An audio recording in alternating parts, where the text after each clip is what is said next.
আসসালামু আলাইকুম, সবাইকে স্বাগতম। প্রিয় শিক্ষার্থী বন্ধুরা, আজকে আমি যে এইচএসসি আইসিটি বিষয়ের দশমিক সংখ্যা হতে অক্টাল সংখ্যায় কীভাবে রূপান্তর করা যায় তা আলোচনা করব।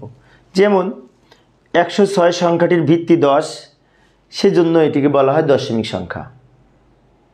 অনুরূপভাবে অক্টাল সংখ্যার ভিত্তি হবে 8, তাই দশমিক সংখ্যাকে 8 ভিত্তিক অক্টাল সংখ্যায় রূপান্তর করতে হবে। তো এই ক্ষেত্রে নিয়ম হচ্ছে, এই সংখ্যাটিকে অক্টাল সংখ্যার বেজ 8 যেহেতু, তাই 8 দিয়ে বারবার ভাগ করে ভাগফল এবং ভাগশেষ আমরা আলাদা করে লিখব। তো যাই সমাধান করার চেষ্টা করি।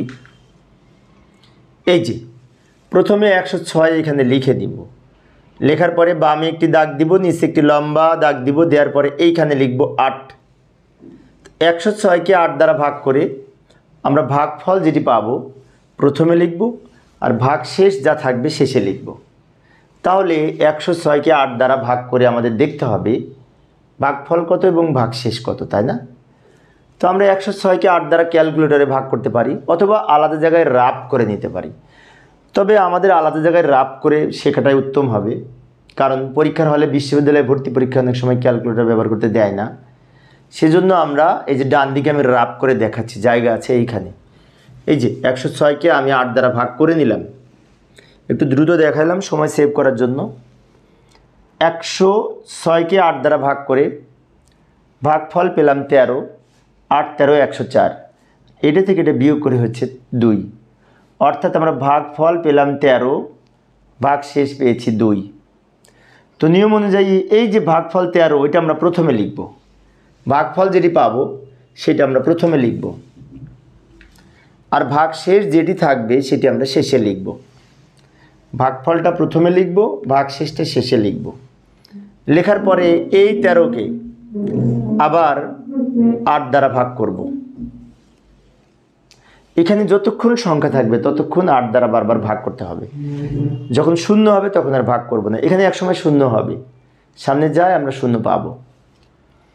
13কে আবার 8 দ্বারা ভাগ করতে হবে। তো আমরা ডান দিকে আবার ভাগ করে নিতে পারি, এটা মুছে এটার উপরেই করতে পারি, এটা মুছে এটার উপরেই করতে পারি। এই যে ওইটা মুছে আমি ভাগ করলাম, 13কে 8 দ্বারা ভাগ করে 8 একে 8, সহজ তাই না? ভাগ তো আমরা নিশ্চয় করতে পারি। ভাগফল পেয়েছি 1, ভাগশেষ পেয়েছি 5। নিয়ম অনুযায়ী এই ভাগফল 1 আমরা আবার প্রথমে লিখব, আর ভাগশেষ যে 5 পেলাম ওইটা আমরা শেষে লিখব। এই 1কে আবার 8 দ্বারা ভাগ করব। তো এখন সমস্যা হচ্ছে 1 ছোট 8 বড়, এক সংখ্যাটিকে 8 দ্বারা ভাগ করা যায় না। তো যখন দেখব এটা ছোট এটা বড়, তখন ভাগফল হিসেবে আমরা এখানে শূন্য লিখব, আর এইখানে যেটি থাকবে সেটি ভাগশেষ হিসেবে শেষে লিখব। এখন এই যেখানে শূন্য পেয়েছি মানে কি আমাদের ভাগ করা শেষ, আর ভাগ করা যাবে না। এবার উত্তর লিখব। উত্তর লেখার সময় এই যে আমরা ভাগশেষগুলি পেয়েছি এইগুলি নিচ থেকে উপরের দিকে যদি সাজিয়ে লিখে, যেমন ঊর্ধ্বমুখী তীর চিহ্ন ব্যবহার করে দেখাইলাম, এইভাবে আমরা তীর চিহ্ন দিব। উত্তর যখন লিখব এই সংখ্যাগুলি এই নিচেরটা যেটা সেটা আগে লিখব, তাহলে 1 5 2 152 উত্তর হবে। তো 152 উত্তর লেখার সময় আমরা একটা কাজ করতে পারি, সেটি হচ্ছে এইখানে এই সাজিয়ে লিখতে পারি এইভাবে। এই যে লক্ষ্য করি,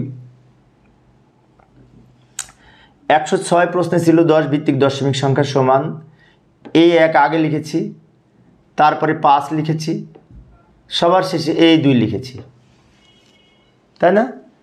এবং ব্র্যাকেট দিয়ে ভিত্তি হিসেবে 8 লিখব, কারণ অক্টাল সংখ্যার ভিত্তি হচ্ছে 8। এবং আরেকটি মজার বিষয় হচ্ছে, এই সংখ্যাটির সর্ববামের যে এই সর্বডানের যে 2, এইটাকে এককের স্থানের যে 2, এটাকে বলা হয় এই 2 এলএসডি। এলএসডি এর পূর্ণরূপ হচ্ছে লিস্ট সিগনিফিক্যান্ট ডিজিট।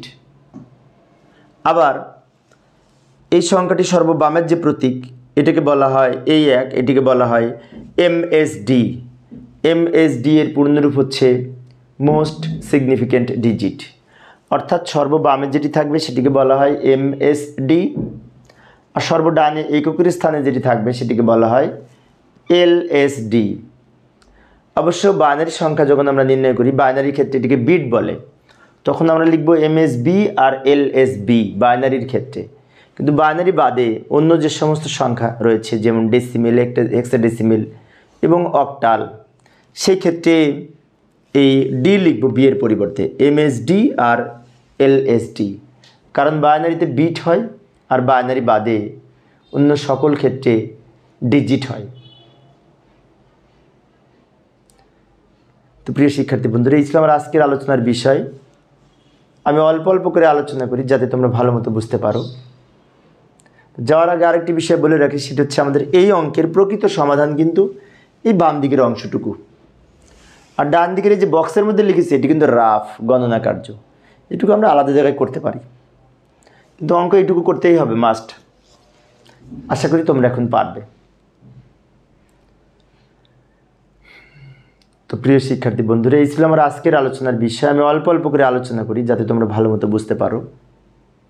তো পরিশেষে সবাই ভালো থাকবে এবং সুস্থ থাকবে, এই কামনায় খোদা হাফেজ।